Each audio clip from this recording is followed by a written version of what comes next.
Hey guys! Tonight we're brushing the dust off something most people don't even notice anymore: names on maps that have quietly faded away, like old ink left in the sun too long. You open a drawer in some creaky, secondhand bookstore and there's an atlas from, maybe a century ago. The pages smell like a mixture of rain-damp paper and the faint ghost of pipe tobacco. As you flip through, you notice something odd. Between two familiar towns, there's a name you've never heard in your life: small letters, squeezed in between the contour lines of a winding river and a mountain ridge. You trace your finger over it, like that will somehow bring it back into the present. But when you check a modern map, it's gone. It's not renamed, not moved, just gone. You probably wouldn't survive this kind of curiosity without losing a whole weekend to research. The thing about ghost towns, especially the ones that disappeared from maps, is that they're like memory holes. If you weren't there when they were alive, the only clues are scraps. A brittle newspaper clipping, a blurry photograph maybe, a single paragraph in a local historian's pamphlet that looks like it was stapled together in someone's basement. So, before you get comfortable, take a moment to like the video and subscribe, but only if you genuinely enjoy what I do here. And I'd love to know where you're watching from. Drop your location and the local time down in the comments. Now, dim the lights.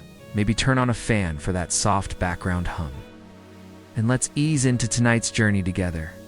Your finger lingers over the name, let's say Milford Hollow, just to give it something to wear for now. The letters are slightly crooked.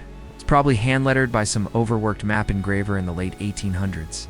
It's not the kind of name that screams frontier adventure, gold rush wealth. No, it sounds quiet, domestic, like the kind of place where the most exciting thing might have been a county fair pie competition.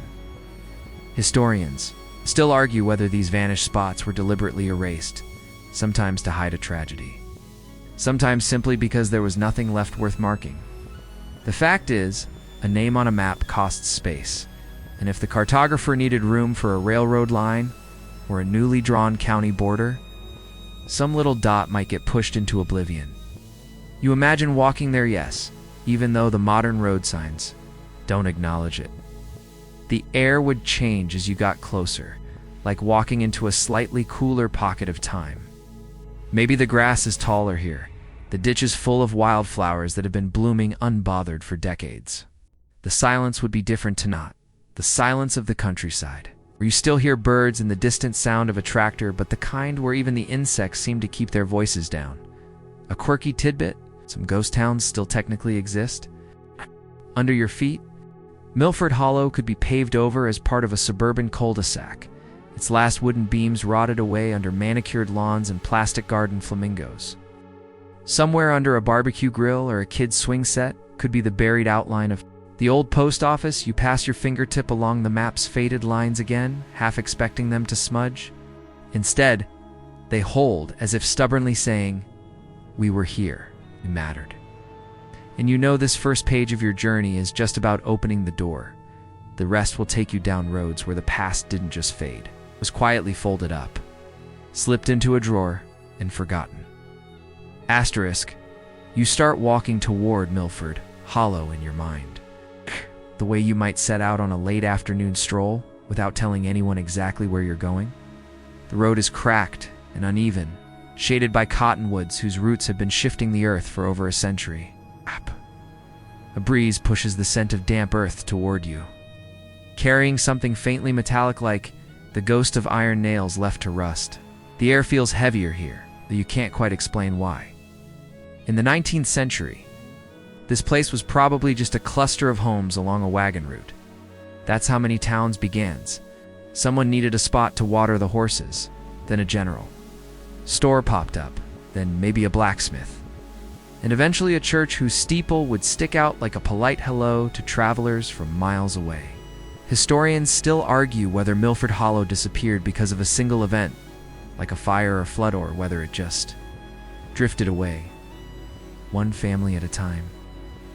The quirky part is, sometimes people leave, but the name stays, at least for a while. You might find Milford Hollow still printed in the margins of a 1920s seed catalog, shipping available to Milford Hollow and surrounding counties. But catalogs don't need to update themselves for ghosts, so the name lingers, like a polite lie. The main street, if you could even call it, that wouldn't have been grand. Imagine a strip of rough-packed dirt. The plank sidewalks raised slightly above the muck so ladies' skirts didn't drag through it. Storefront windows with hand-painted signs, dry goods and sundries, Milford Hollow Mercantile. The glass would have reflected whatever passed for excitement, maybe a traveling peddler, maybe just a neighbor you hadn't seen since Sunday service. You picture yourself arriving here around 1890. Maybe you're carrying a satchel with bread. Wrapped in cloth, your boots dusted from the walk. A man with a straw hat leans against the post outside the general store, whittling a stick.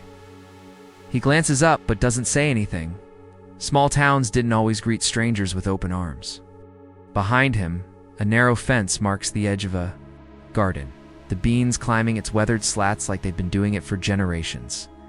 Millford, Hollow's problem, if it had one, might have been location. Too far from the railroad, too close to a bigger, richer town, or maybe built in the wrong spot, entirely in soil that turned swampy in spring and baked hard as brick by midsummer. Farmers might have decided, year after year, that it wasn't worth the fight. And when enough farmers go, the rest follow. There's a rumor you overheard at once in a county archive reading room that Milford Hollow had a summer with a well water turned bad. Some say it was the tannery upstream. Others blame a storm that churned up something unpleasant from deep underground. The truth? Historians still argue about that too. All you know is that nothing empties a town faster than poisoned water. If you were to stand here now, there'd be almost nothing left to orient yourself. The road would have narrowed into a path. The fence would be gone. The garden swallowed by weeds. But if you crouched down, sifted through the soil with your fingers, maybe you'd find a square nail, blackened with age, or a piece of blue and white crockery no bigger than your thumb. That's the thing about vanished towns. They always leave something behind. Even if it's too small for the mapmakers to bother with, you keep walking. The light fading, the road ahead curling into the kind of dusk that doesn't feel entirely empty, more like it's keeping something just out of sight. You start to wonder how many of these erased towns you've already passed without realizing. Asterisk, you drift next toward a place called Dry Creek Junction. Though if you were to stand there now, you'd find no creek and certainly no junction. The irony isn't lost on you. Names in America have a way of lying outright, or at least stretching the truth until it's unrecognizable. But back in the 1880s, Dry Creek Junction was exactly what it promised. A meeting point between a modest wagon trail and a shallow year-round stream that kept cattle watered and travelers mildly optimistic. You step into the scene as the sun blazes high overhead, the dust under your boots puffing up like small sighs with each step. There's the low wooden station house, a telegraph pole out front, leaning at a defiant angle. A few freight wagons are parked nearby, their drivers resting in the shade, hats pulled over their eyes. In the heat, even conversation feels optional. A manned? Historical fact about towns like this is that many sprouted up solely because of transportation railroads, stagecoach routes, or river landings. So they weren't always meant to last forever. They were functional, temporary, like campfires, that burned bright until the wood was gone. Dry Creek Junction's campfire went out when the railroad chose a more direct path 20 miles south. That one decision, made in a boardroom far away, was enough to seal the town's fate. The quirky tidbit? People here had a tradition of painting their houses in oddly cheerful colors: turquoise, lemon yellow, even lavender, so that travelers could spot the settlement from a mile away. It made the place look like someone had dropped a handful of hard candies in the middle of the prairie. Historians still argue whether this was purely practical or an early form of marketing to entice weary travelers to stop and spend money. By late summer, the creek could get so shallow you could step across it without wetting your boots. But spring was another matter entirely. Snow melt would swell it just enough to turn the wagon road into a churned mess. You imagine the townsfolk balancing along planks laid end to end, carrying baskets of eggs or bolts of fabric, hoping neither foot nor merchandise would take an unexpected Dip the junction itself wasn't grand, just a widening of the dirt track where the creek met the main road. But it was enough for a blacksmith to set up shop, his forge glowing orange in the dim interior, the rhythmic clang of hammer on metal carrying across the prairie. Inside the small general store, barrels of flour and sugar lined the walls there, lids creaking as the shopkeeper scooped out measured portions. One seems to remember exactly which there was a swarm of grasshoppers so thick they blotted out the sun. They chewed through nearly every green thing in sight, and the townsfolk, unable to coax the land back into production, began to drift away. You picture the last few residents standing on their porches, watching as another family's wagon rattled off toward the horizon. If you go there now, you'll find only hints of human presence, a scatter of square-cut stones. Where the station once stood, shards of window glass winking in the sunlight, a few rusted horseshoes half buried in the soil. The creek, reduced to a dry gash in the earth, no longer argues with the name. You take a few steps along where the road might have been, letting your imagination fill in the missing colors.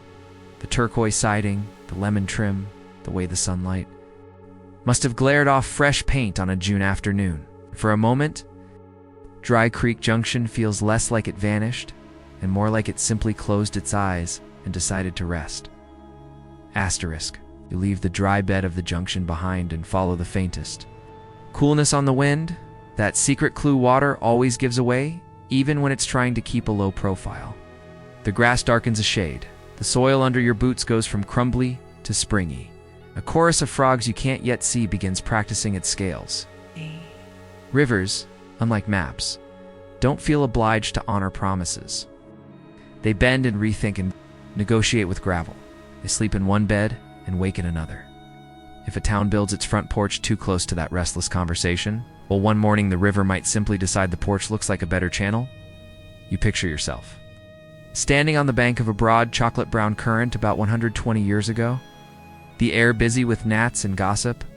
The settlement here is motor shanties in a tidy line, a church with whitewashed clapboard, a ferry landing hammered together from square timbers that thump when the water shoulders them. The river runs high today, muscled by rain upstream. You didn't witness, but can absolutely smell on the wind. Damp leaves, turned earth, the iron note of silt.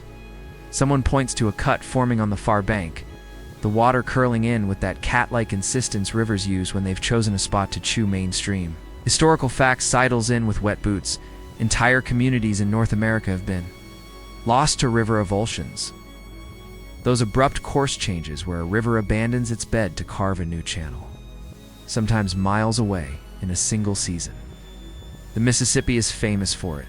The Red River, the Missouri, and smaller, nimbler streams have the same tricks stitched into their DNA. Before levees and revetments locked so many channels into stiffer manners, rivers wandered, town plats assumed the best. Real water did what?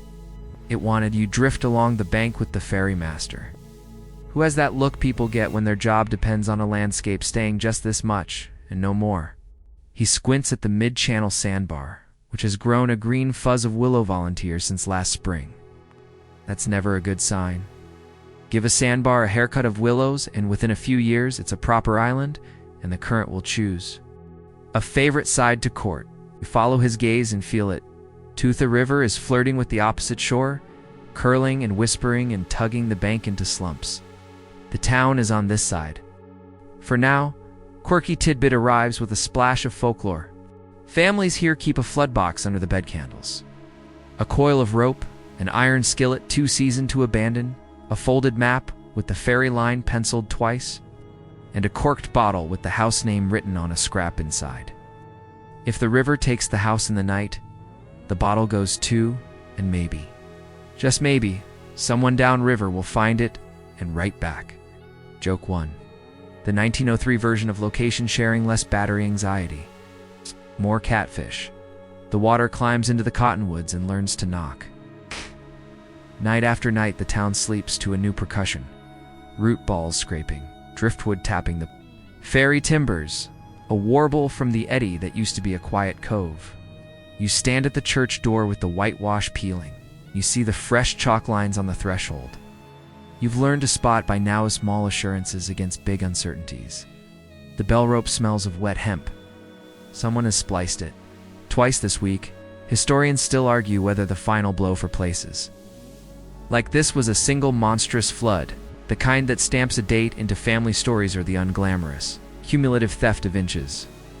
Some records show grand departures, boats lashed together, cows ferried at dawn, him singing knee-deep in water. Others show a long, quiet dwindling, ferry schedules thinning, the shopkeeper relocating his stock to a higher crossroads, the postmaster forwarding mail to the town on the bluff and never moving it back.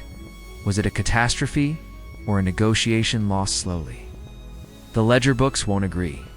The ferrymaster tells you about a year when the river froze thick, then broke up under a sudden thaw. Slabs of ice rode down like white barges stacking at the bend with locomotive force. When the pile gave, it thundered against the landing so hard that planks popped like teeth.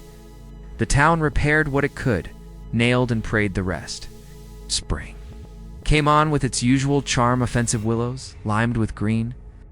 Catfish stories inflated with each telling, but the landing never quite sat right after that. The river had memorized a shortcut, and like any creature that loves an easier path, it kept practicing. You walk the levee that isn't really a levee, more a mound of good intentions and sandbags. Children have poked sticks into the damp crown.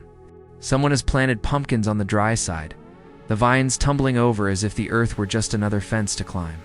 Past the mound, the old ferry road slides down to a water line that is no longer where the surveyors left it. You see the ribs of a wagon axle deep in clay, the spokes long chewed away. Even bones of wood can survive underwater. On land they turn to lace. The river, generous in its way, preserves what it steals. Across the channel, new cottonwoods have taken root on what used to be the town's mirror bank. Cottonwoods are honest witnesses. Where they stand today is where sand chose to. Pause a few seasons in a row, give them a decade and they throw respectable shade over yesterday's current. Give them 20 and a family will picnic under them, confident the river is properly house-trained. You and the ferrymaster share a look that says, "We're not." Invited to that picnic? On the highest porch in town, a woman kneads dough with a rhythm that doesn't hurry for water. Her flood box is packed. Her drying rack holds onion braids like the village's own fringe. She keeps a bell on the porch rail and rings it once when she sees a logjam forming at the upper bend. It's not a warning so much as a vote, eyes on the bend. Joke 2. Town governance, but the quorum is ducks and one extremely judgmental heron. Mainstream fact ducks back in with a ledger of interventions. Engineers eventually straightened, armored and argued rivers into lines of etments. Wing dikes, cutoffs, concrete, communities saved, communities displaced. But before the age of thou shalt flow here, the map of any valley was more of a rumor than a rule. That's why old plats look like wish lists and new satellites look like white lies. Somewhere under a soy field or a golf course, you'll find yesterday's channel marked in darker loam. The river's signature bleeding through as the sun slips. You climb the bluff where the survey monument leans like a tired usher. From here, the town is a geometry of hope. Roads at right angles, house lots numbered in careful ink. The landing given a rectangle as crisp as the cartographer's lunch napkin. Your eyes trace that rectangle to the water's edge and then cannot follow. The river has stepped sideways, taken its laughter with it, and begun a new sentence half a mile off. The atlas in your backpack insists the ferry belongs there. The river declines to sign. Quirky detail drifts ashore in the shape of a battered sign. Landing 3 miles. Someone has crossed out 3 and painted 4, then later 5. Then scratched a bent arrow pointing diagonally across the meadow, as if the sign itself were training to be a weather vane. You prop it against a stump and admire its optimism. Wayfinding for wanderers is always a collaborative fiction. Evening tightens the color palette to pewter and ink. The frogs take their job seriously now, barge grown somewhere beyond the bend, a modern ghost on a new channel its wake, arriving like a belated thought. You try to imagine the moment the last family stepped onto that ferry, the skillet in the flood box, quilt rolled and tied, the bottle with the house name tucked. Against a loaf of bread, the ferrymaster pushed the pole, the current took hold, and the town slipped backward, not forward, into darkness. As if distance were something the river could loan and then repossess. Historians still argue whether the names of places, drowned by drift, should linger on maps as memorials or fade with the water that carried them off. Cartographers have their rules. Locals have their stubbornness. Ask the people up on the bluff, what's across the way, and they'll still point and say the old name. The river can redraw its lines all it likes. Tongues are slower to rearrange. Joke 3. If the river had to file change of address forms as often as it moved, the postmaster would mutiny. You stand until the mosquitoes vote you off the bluff, then pick your way down by the last light. Behind you, the current writes its endless cursive, looping the same handful of letters into different words, different channels, different fates. Ahead, the road dry shines under the moon. And somewhere in your pack, the atlas rustles, as if the old pages approve of your fieldwork. Rivers change their minds. Maps, when they're honest, confess they were always approximations. Towns caught between them learn how to pack a flood box, how to listen for tapping roots, and how to name the new sand where children will climb next spring. Asterisk, the next trail you take isn't on any marked road. It's a rutted cut through grass. Shoulder high, weaving around the low mounds of a place locals once called Powder Mill Hollow. The name isn't romantic. It's exactly what it sounds like. In the 19th century, someone thought this was a perfect spot to grind the black powder that fueled rifles, mining charges, and the occasional ill-advised firework. You push through seed heads, brushing your arms, and try to imagine the thump of the stampers, the air chalky with charcoal dust, the smell of sulfur sharp enough to make your teeth ache.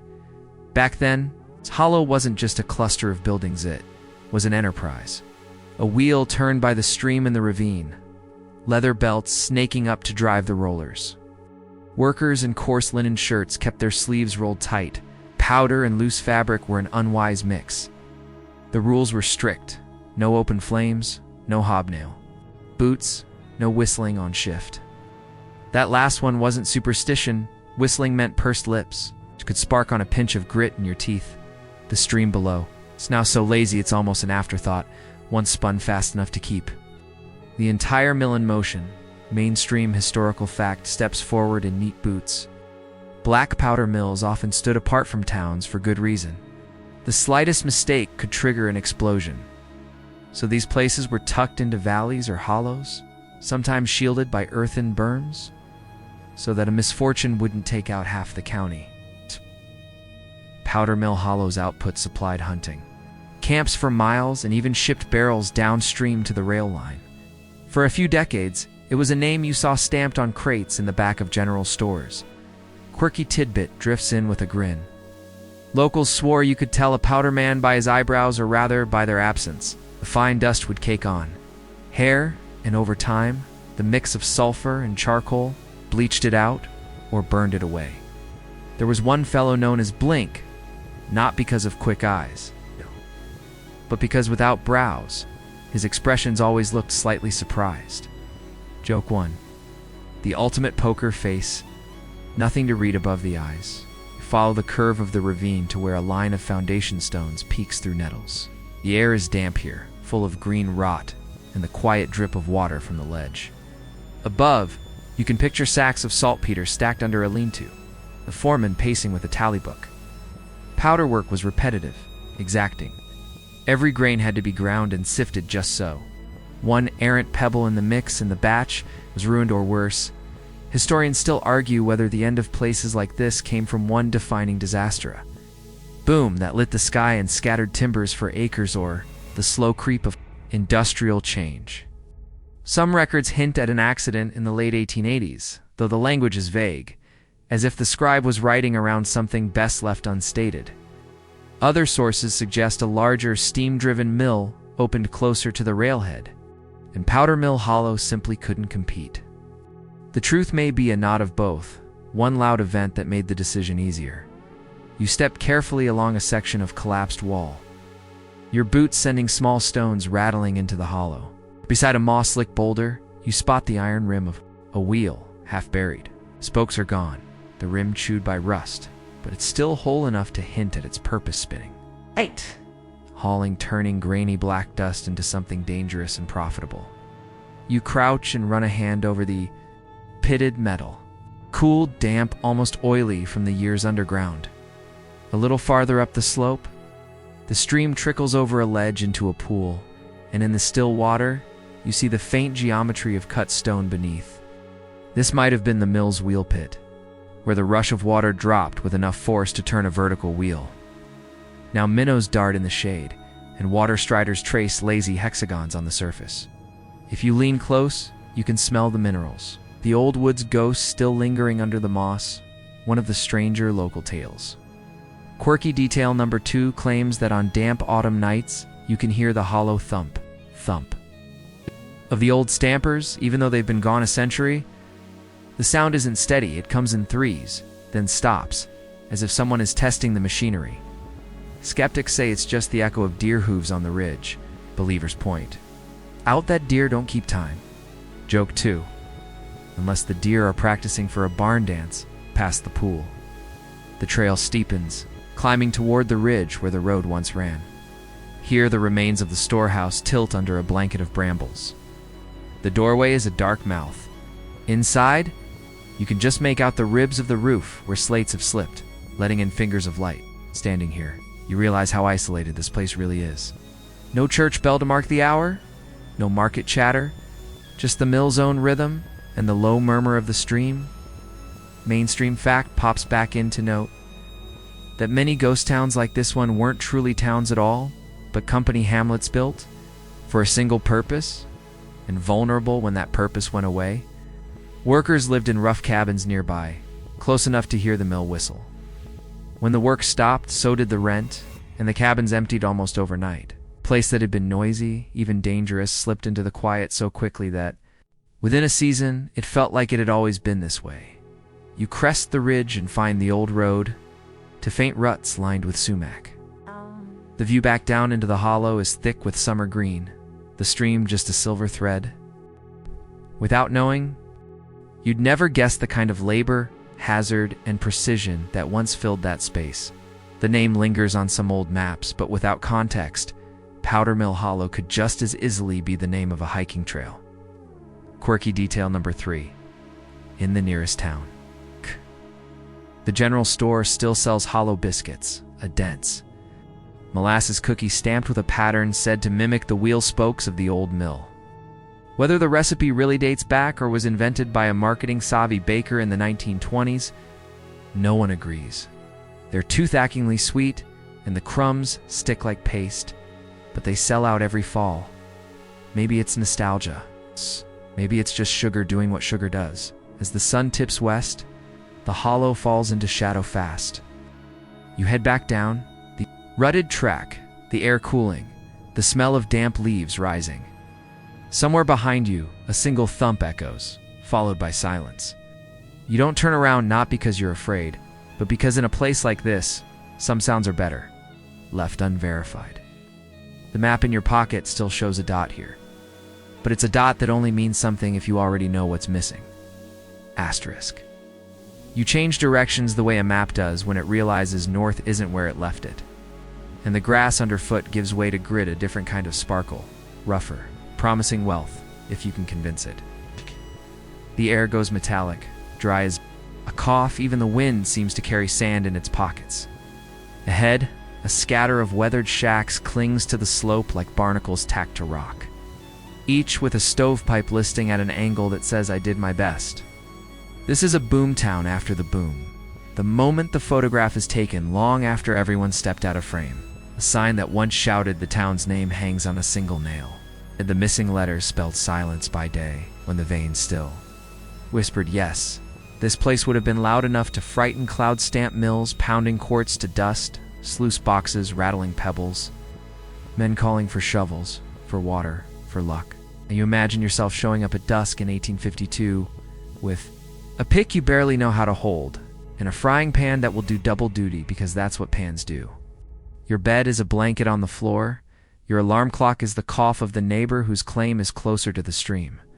There's a general store selling beans and hope at the same price, tent saloon that serves coffee so strong it might file your teeth, and a row of claims staked to priver with little flags that look festive until you notice everyone's eyes are on everyone else's shovels.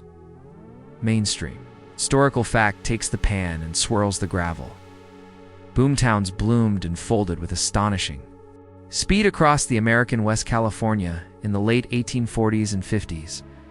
The Rockies and Black Hills in the 1860s, 70s, Alaska at century's end.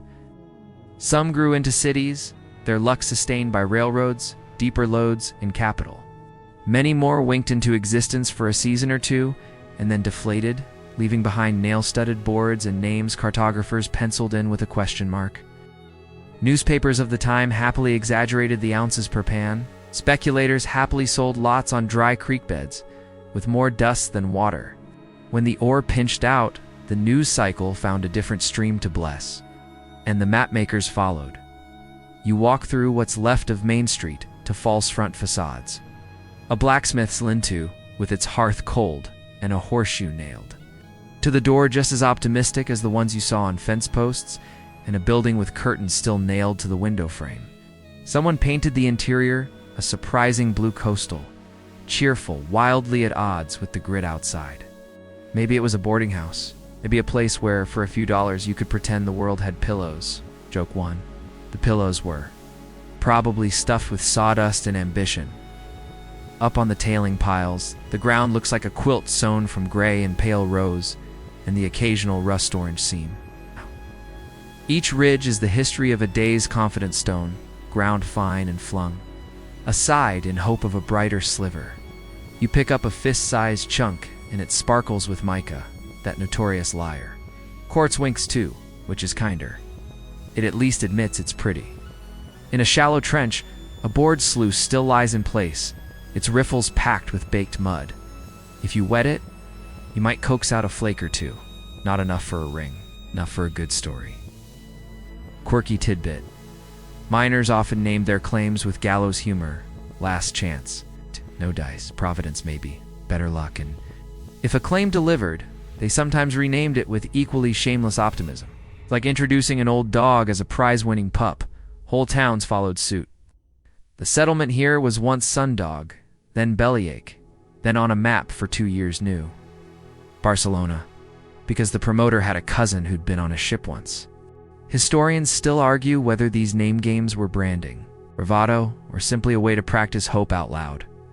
The stream below is a thin thread, more memory than river, but its banks show scars where water once ran wide. Freshet, the miners, would have used long Tom's wooden troughs that chewed gravel as men shoveled it in and the water. Muddy and important, would have testified to 100 private calculations. How far to push your back? How much claim to sell for bacon? How many letters home to write about next week? In the high summer of a good year, the camp's population could double in a day. By winter, a storm might push half the tents down the canyon and take the rumor of riches with them. Historians still argue whether the legendary abandonments, those stories of towns emptying in a single afternoon because a richer strike, was reported to ridges over our truth or a genre of frontier fable. Diaries and ledgers show both behaviors, the dramatic stampede, yes, but also the slow unthreading one partner leaves to try a new dig. The grocer closes on Wednesdays. The doctor is temporarily absent and never returns. The cartographer's job is thankless here. Do you ink the name because 50 souls remain, or erase it because only 3 are left, and they seem determined to be stubborn? Behind the blue house, a garden persists wild now, but the bones of neat rows remain. A low fence of willow wands still stands, and in its shade, a rhubarb crown has decided it will outlive the republic. That is how towns die, not with trumpets, but with perennials. You kneel and run a thumb along the willow bark, remembering the fences back east with their knots of iron and thorn. Here there were no hedges to ride or rails to hum. It's only stringers and stakes, and the occasional horseshoe nailed, not for luck, but for something like companionship. Joke 2, even the horseshoes out here wanted to believe. The graveyard, because there is always a graveyard, it's a scatter of boards and stones up on a bench, where the wind keeps the brush polite. A few markers tilt. One reads simply, "Another bears a painted star." People on the move bury quickly and remember by telling. On a still evening, you can hear the stamp mill from the canyon over, or you could once. Ow.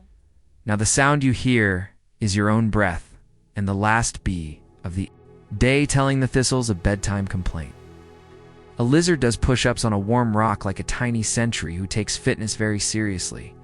Mainstream fact returns with a ledger of prices that make modern jaws tilt. When a boom took hold, eggs could cost more than a pick, water could be dearer than whiskey, and a single letter brought by stage might be read aloud to a tent full of men who didn't know the writer but recognized the ache. There were women here, to laundresses making steady money when, or did not. Cooks keeping camps fed, shopkeepers who knew which debts to carry and which to call in. Whole families came in some rushes. Children played with rock chips and grew. Impossible at bedtime because dust has a way of turning pockets into construction sites. Down canyon.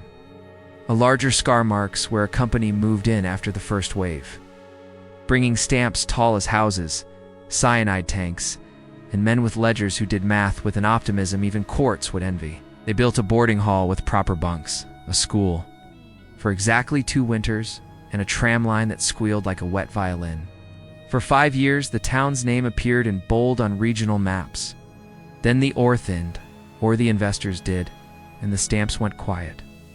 A final shipment, a final payroll, the tram cars left to sigh in the wind. The company name faded from the building front faster than the chalk on a church porch back home. Quirky detail number 2. In at least one boomtown you read about, the citizens kept a town bell that was actually an old saw blade hung from a timber. It rang for fires, meetings, weddings, and when the very last residents conceded the place to dust one slow toll at dusk. A traveler years later said he could hear the blade sing when the wind pushed just right. A high, lonely note that pretended it was still needed. Joke 3. The world's saddest dinner bell, always ringing for seconds no one comes to get. You sit on the step of the blue room and listen. The silence here isn't empty. It's full of edits.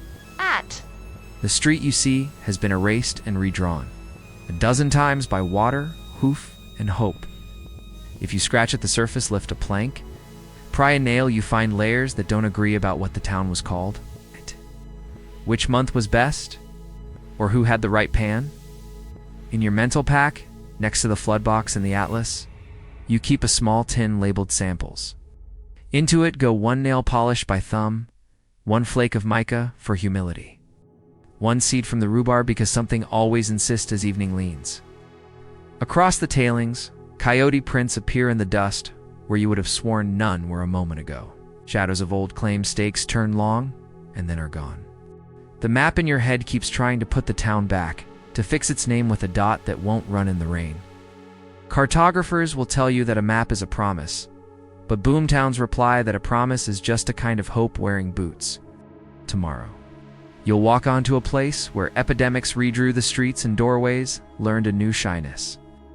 But tonight, you sit with quartz dust on your palms and accept that some names left the paper because people needed the ink for other work. The road unspools eastward, which is really just your boots trying to find something that hasn't been erased yet. You follow a line of weather gray fence posts, leaning in a different direction, like they're gossiping about the travelers they've seen. The grass here is taller, full of burrs that hitch rides on your trousers, and the light is filtered through a haze that makes the sun seem undecided. You pass a stand of cottonwoods, whose leaves rustle like a dozen skirts caught telling secrets.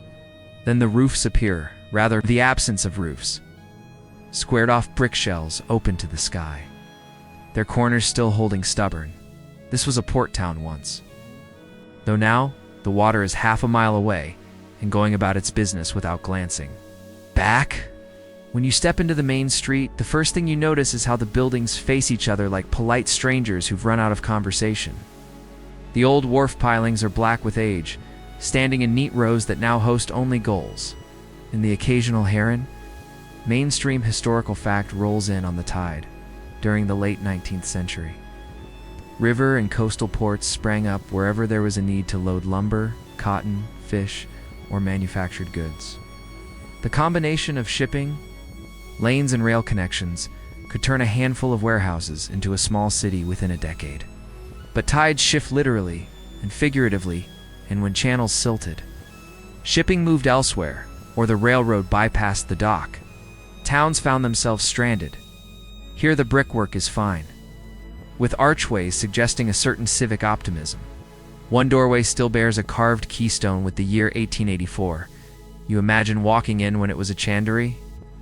The air scented with tar and salt, coils of rope stacked like sleeping serpents, glass floats catching the morning light.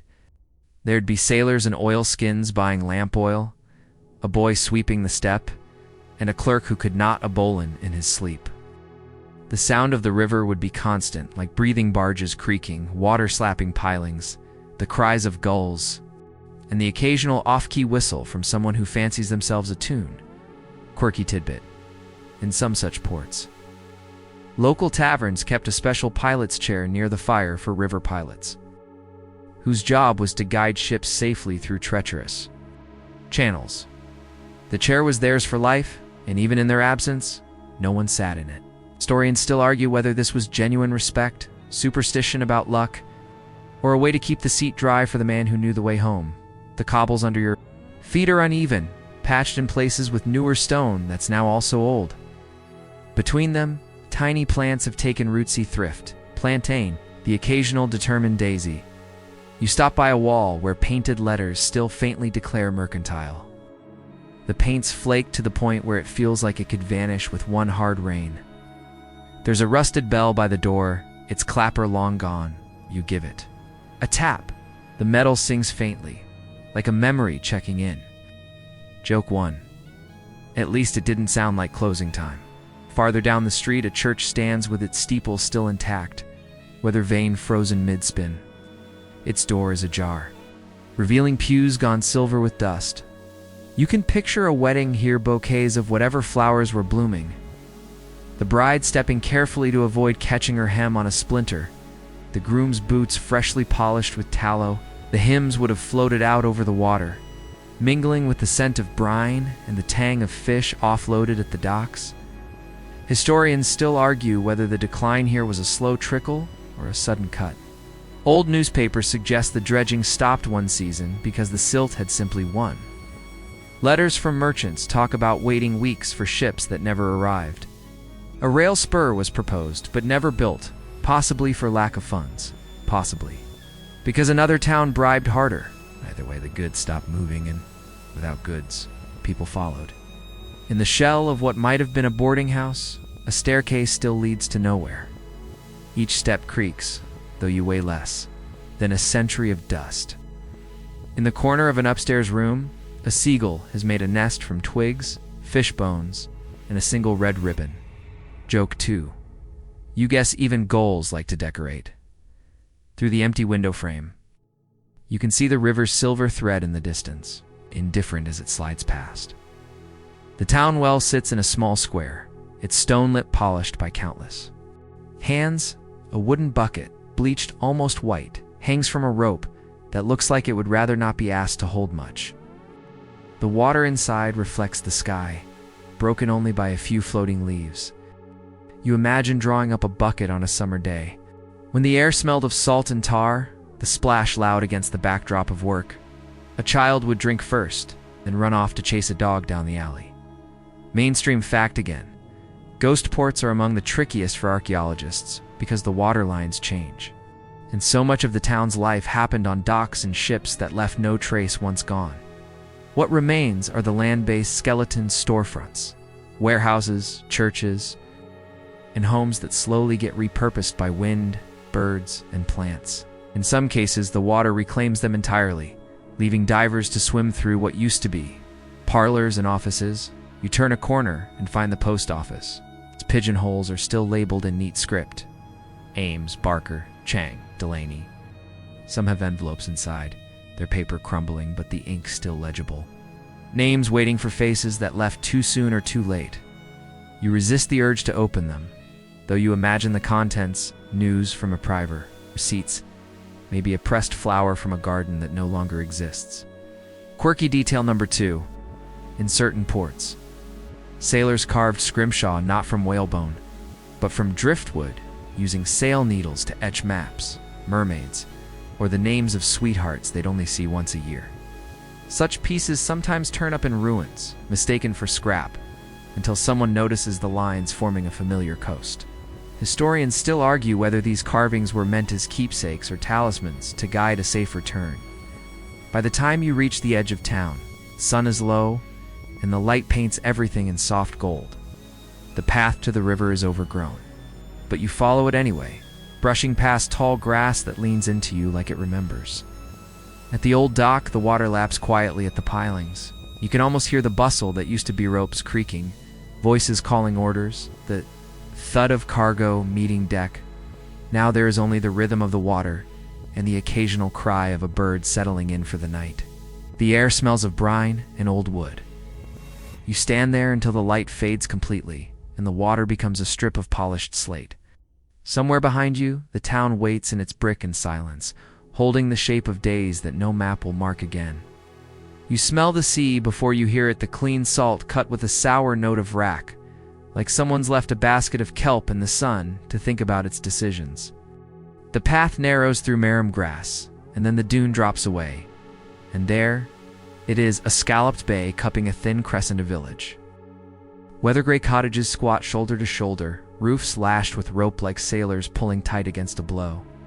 The horizon is a long, hard line. The sky above it is the color of pewter cooling in a mold.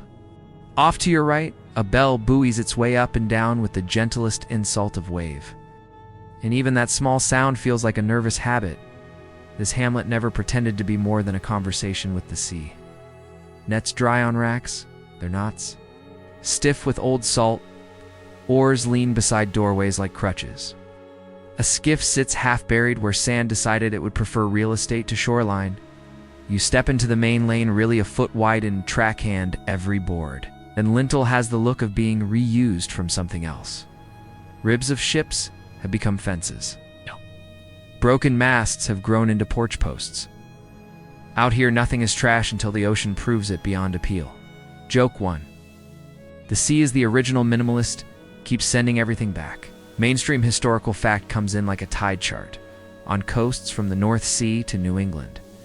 Entire communities have been erased by storm surge, longshore, drift, and subsidence. Again. In England, villages like Dunwich famously slid into the waves over centuries. Along the American Atlantic seaboard, barrier island towns have been repeatedly flooded, rebuilt, and finally abandoned as inlets opened and closed. Before modern seawalls and federal insurance programs complicated the calculus, the town's life often depended on whether dunes held and the bar offshore behaved itself. The air is colder than it should be, and every surface, even the ones indoors, feels faintly damp. A woman passes with a basket of limpets and a look that says she's done being surprised by weather. On a low table outside a cottage, a collection of glass floats, gleams, greens, and aquas that seem lit from within. You turn one and it magnifies your fingertip into a blunt fish. The cottage door is propped with a chunk of coral that surely didn't begin life anywhere near this latitude.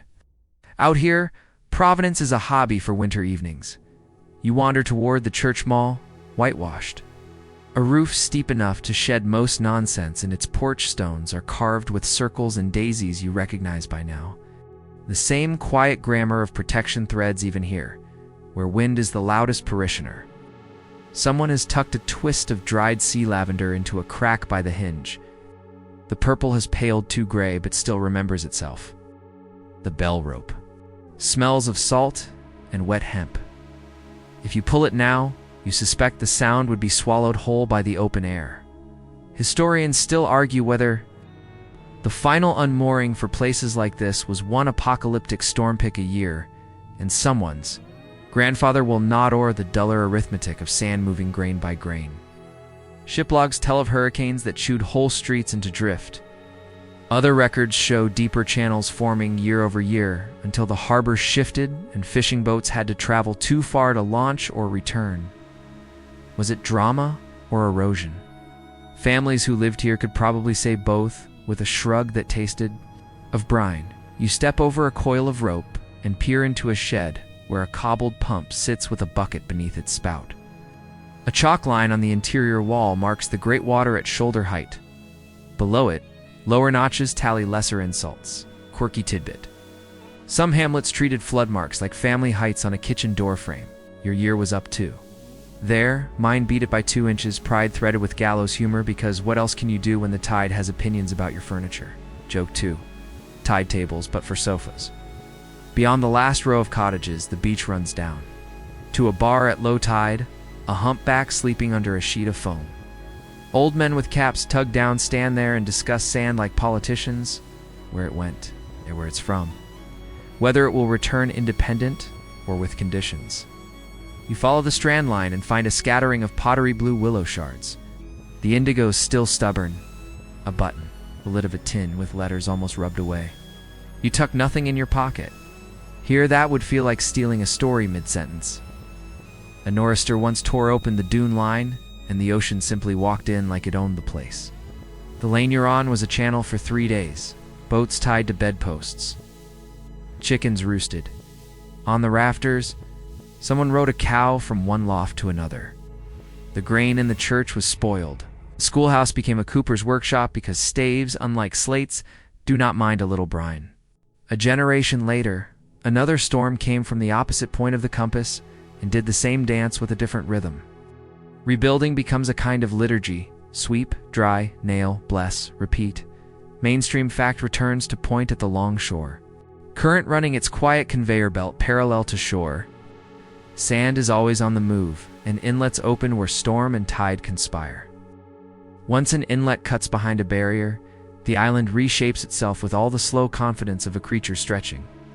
Settlements built in the pause between shapes become negotiations more than addresses. Modern maps draw these thin strips of land with a pen that hints they're solid. The sea smirks. On a calm day, menace recedes far enough that you could almost believe the water is merely decorative. Children build fortresses with driftwood ribs while gulls judge their engineering. A patch of eelgrass in the shallows binds the water into silk.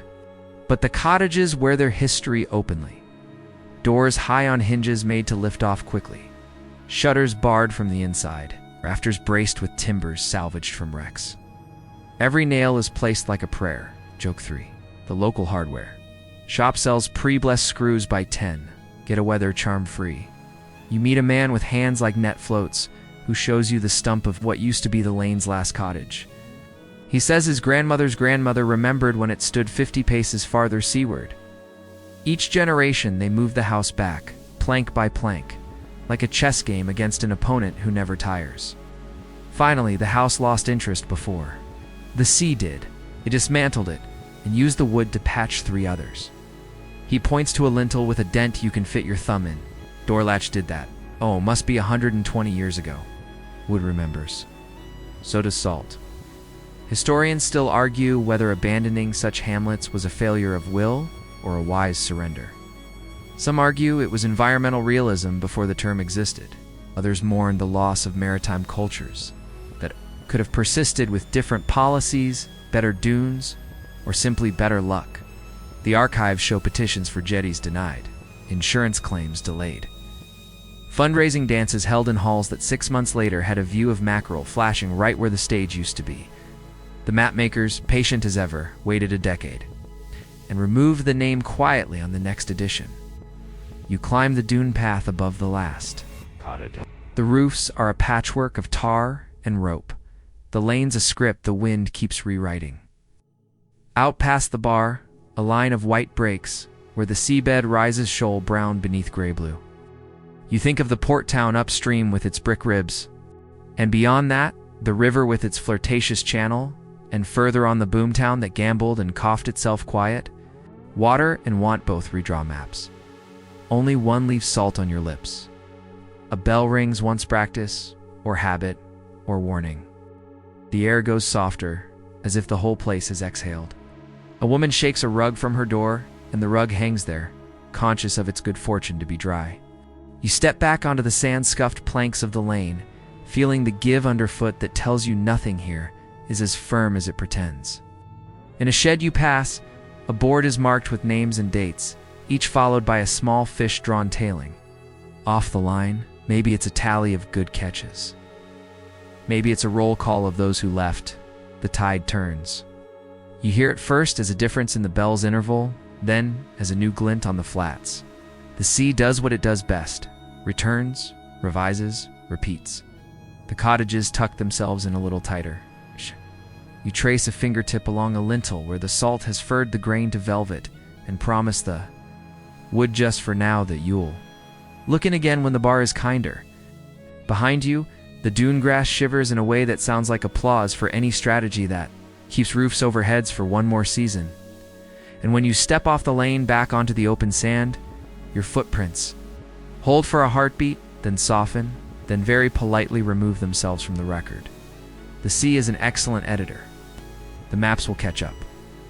By the time you leave the coast behind, the air changes against salt now. More leaf mold, and the faint sweetness of things that don't have to fight the sea for a living. The road winds inland, and you follow it the way a stream follows. The slope, slipping between trees that lean toward each other like conspirators. It's early evening, though under this canopy the light feels already half spent. Patches of sky appear only when the road crosses a clearing. And in one of those you spot your next vanished town, a scatter of stone chimneys rising from a green floor like chess pieces abandoned mid-game. You step closer and realize the green is moss climbing over what were once walls. The stones are irregular, fitted together with the stubborn logic of people who had more time than mortar. Here's the outline of a doorway. Here's the dip where a hearth would have been blackened even now. You can almost picture someone crouched there, coaxing a fire to life, except the roof is long gone, and a sapling has planted itself in the center of the room, reaching upward as if it owns the place now. Joke 1. Squatters' rights clearly apply to trees. 2. Mainstream historical fact tells you there are thousands of such sites in forested parts of North America settlements from the 18th and 19th centuries that were abandoned for reasons as varied as soil exhaustion, economic collapse, or the lure of more fertile land further west. Once the last family left, the forest simply stepped back in, patient as ever, erasing roads, collapsing barns, claiming orchards until only the most stubborn plantings apple trees. Lilacs hint at the shape of human life here. A path, hardly. More than a depression in the ground leads you between the old chimneys. You spot what might have been a well, now covered by a thick plank, gone gray with weather. Someone recently, by the look of it, has set a rock on top, maybe to keep wandering deer or nosy visitors from falling in. The air above it is cool, rising with the scent of wet stone. You can almost imagine a bucket squeaking on its rope, drawing up water that tasted faintly of iron and leaf.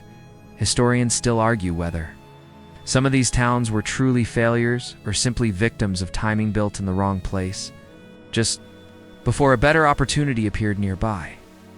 In mining regions, a richer vein discovered a few hills over could empty a settlement in a matter of weeks. In farming areas, a new railroad bypassed one town in favor of another, and the people followed the track. Even floods and fires could be more of a final push than the original cause.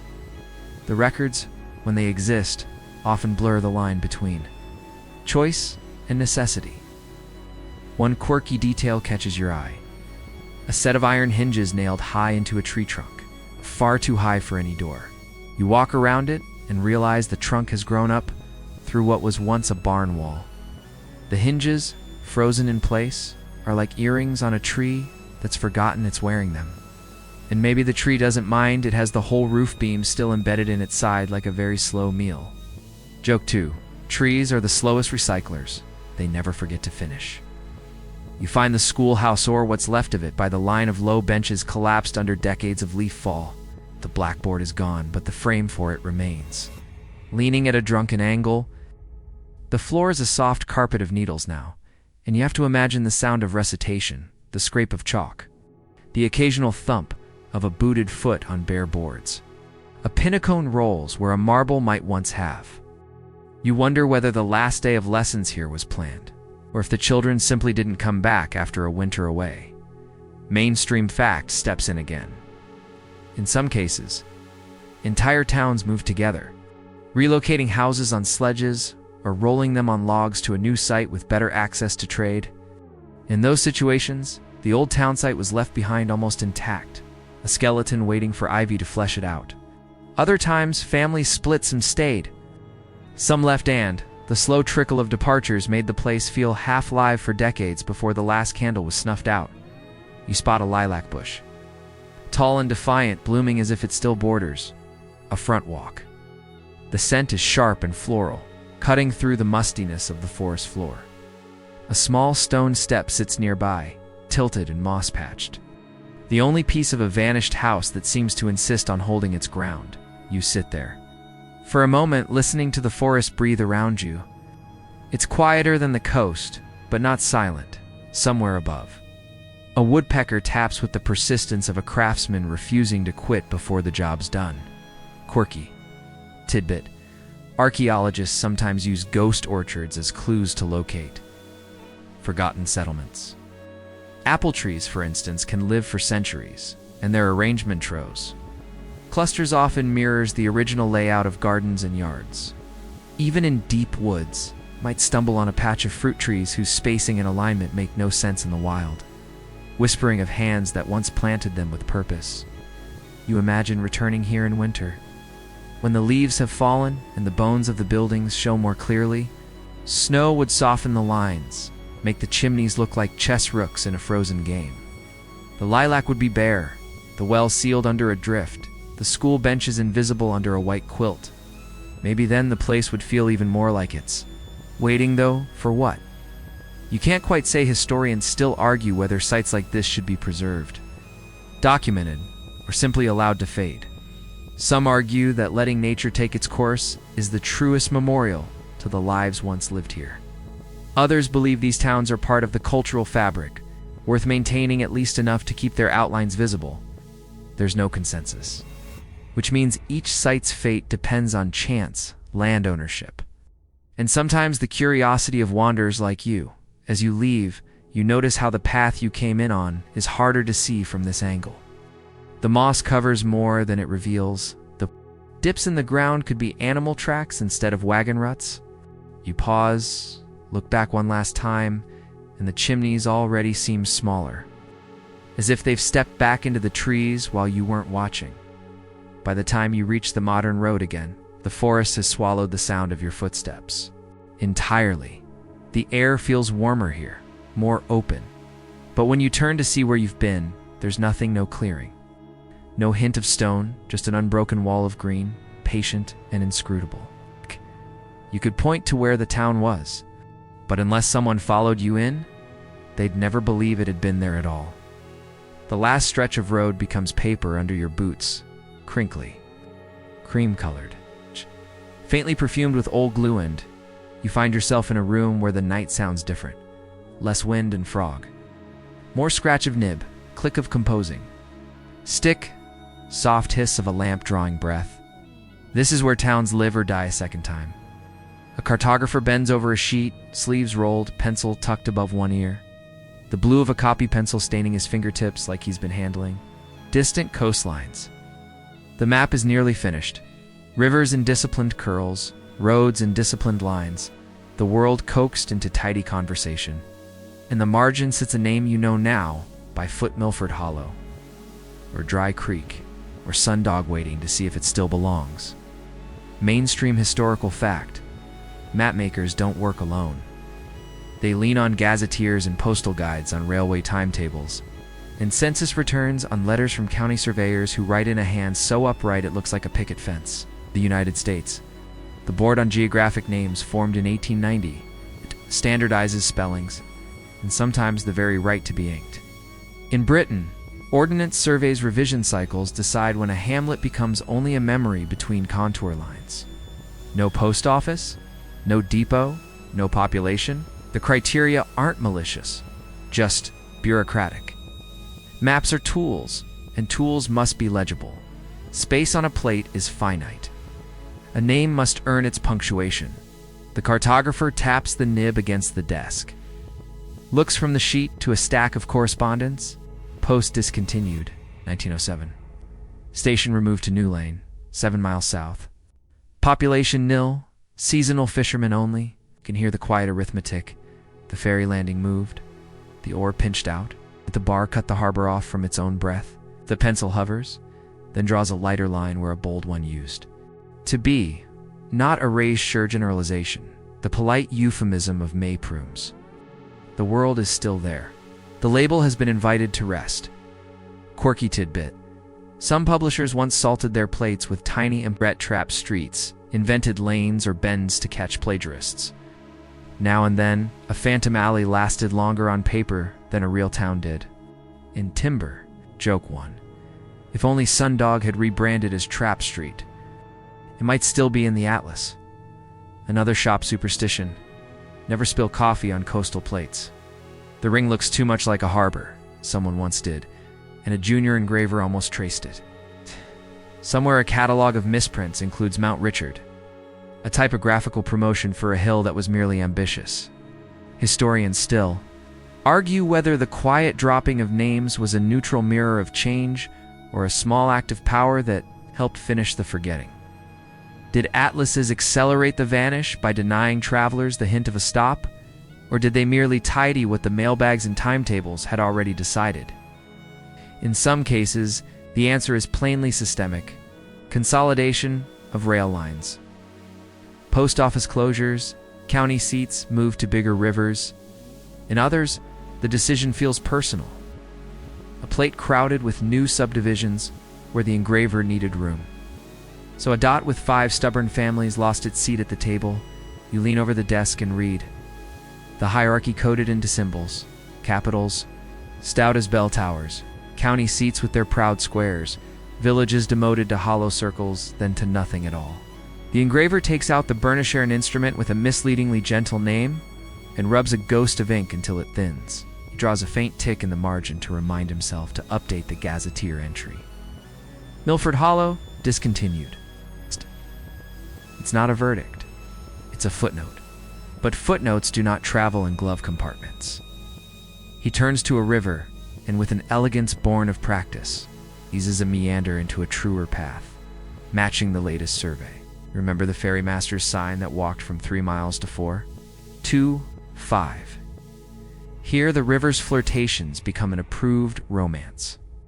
He dots a new island where willows have declared jurisdiction. He erases a sandbar that last year pretended to be permanent. Rivers change their mind. Maps change theirs later. In a rack by the window, copper plates hang like shields in a quiet armory. Each holds a season of decisions. Printer will ink them, wipe them, press them to paper that smells of linen and patience. The first pull will tell if the world fits tonight. You trail a finger through the air over the plate and think of all the boots, wheels, hooves, and hopes that turned into these lines. The blue room's door, the flood box under the bed, the chalk loops on a church porch, they have no symbol on the sheet. Yet you know they exist along these roads like small, steady candles. Mainstream fact, practical as ever, by the mid-20th century. Aerial photography and later satellite imagery fed revisions far faster than letters from county clerks. Whole neighborhoods appeared between editions. Whole industries vanished. Some map houses used tiny triangles in their ledgers to mark gone. Others used a dash, a nothing that says more than you'd expect. Quirky tidbit. May Prume edition. Engravers used to keep a jar labeled crumbs, eraser shavings, saved because the texture was perfect for lifting a whisper of ink from a crowded symbol. Someone drew a smiley face on the lid. Joke 2. The original undo button was a handful of rubber snow, and in a few margins you can find, if the light slants right, tiny doodles compass roses wearing party hats, a cat riding a sea. Monster things the proofreader pretended not to see because everyone needs a wink from the paper sometimes. Historians still argue whether cartography is descriptive or prescriptive. The map is not the territory, yes, but it is a voice other voices obey. Stagecoach lines followed dotted rights of way. Land agents pointed at squares before the prairie had met a fence. Remove a name, and the next traveler arrives without a story to ask for. Keep it, and someone might go looking. The question is never entirely technical. It lives in the pen-tip gap between ink and silence. The cartographer sets down his burnisher, and with a sigh you can almost hear settle into the paper, Inks Edition 12, revised. The press shudders, the first sheet lifts. The new world dries on lines hung like laundry. Somewhere, a highway sign will later echo this decision. Somewhere else, a child tracing a route with a finger will pass a blank space that used to be a lane. Ow. With glass floats and a porch propped by wrecked timbers, and never know to look sideways at the dune. You think of your own atlas, now heavy in your pack with all its omissions. Joke 3. Maps don't do ghost stories, they do user-friendly overviews. Ghosts prefer footpaths. You roll the sheet up gently and tuck it under your arm. Out beyond the lamplight, the real roads are still themselves, rutted, shimmering, muddied, overgrown. Fences still hum when the wind remembers the note. The blue room will still be blue at dusk. The ferry will still carry its last weight in your mind, and the sea will, as ever, edit. The map is tidy. The world is interesting. Between them floats the work of memory, which is your work now, apparently, because your boots know the way back through names the plate forgot to save.